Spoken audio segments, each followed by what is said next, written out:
The United Kingdom has its fair share of monuments, statues and great sites. Amongst some of the most prolific are the hillside horses known as the White or Chalk horses. There are over 24 of these hill figures in various parts of the country, although the majority of them lay in the south, around the counties of Wiltshire and Oxfordshire. The oldest and most famous of these is the Uffington horse, which dates back some 3,000 years into the country's antiquity. Situated on the aptly named White Horse Hill, the ancient figure looks out over the Oxfordshire countryside.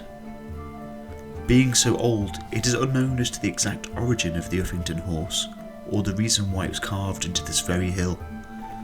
Indeed, there is some debate about whether it's supposed to be a depiction of a horse at all, with some theorising that it could have originally been a depiction of a dragon.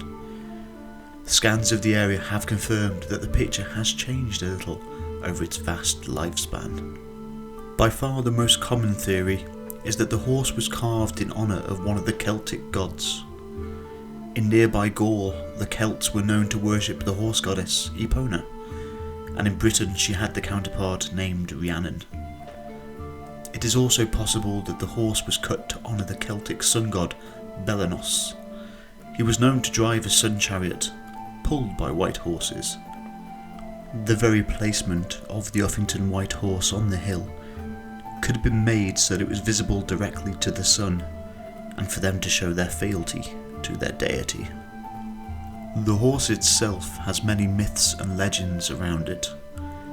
It is said to come to life at least once a year, and on this night it will go down to the local pasture named the Manger. Here it will drink from the nearby Woolston Wells, which was actually formed from a hoofprint of the great horse. When it makes this journey to water, it is accompanied by its foal, who used to reside on the hill beside it, but over the years has vanished from sight.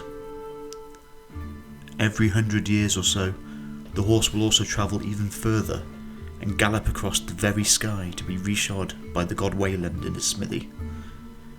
This Neolithic site can still be visited today and is used by modern pagans and druids for ritual purposes.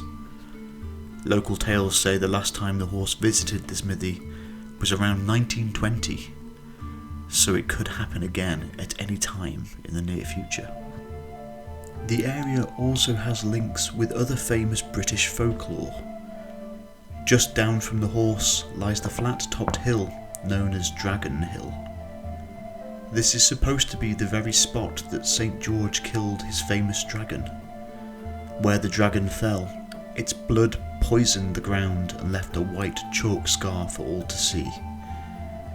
This story does lend credence to the theory that the horse was originally supposed to be a dragon, and it was a reminder of the very heroic feat that we still talk about to this day.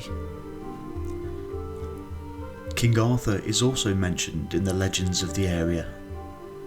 As is well known, King Arthur is said to be sleeping in a hill, awaiting to return to England and lead it in its hour of greatest need. When this occurs, his steed, the Uffington horse, will rise up and dance on the nearby Dragon Hill, awaiting to once again be ridden by its master. Finally, the Uffington horse is said to grant a wish to anyone who stands in the horse's eye. If they rotate clockwise 3 times and speak their heart desire, it will come true. However, this is now harder to do and is frowned upon, as over the years the vast amount of footfall has damaged the horse, and it is now fenced off. The maintenance of the horse became a tradition of itself, with the local festival known as the Scouring of the White Horse taking place all the way back to the 1700s, although nowadays the maintenance is carried out by National Trust volunteers. The only time in 3,000 years that the horse has not been visible was when it was covered during World War II to prevent it being used by Luftwaffe bombers as a navigation point.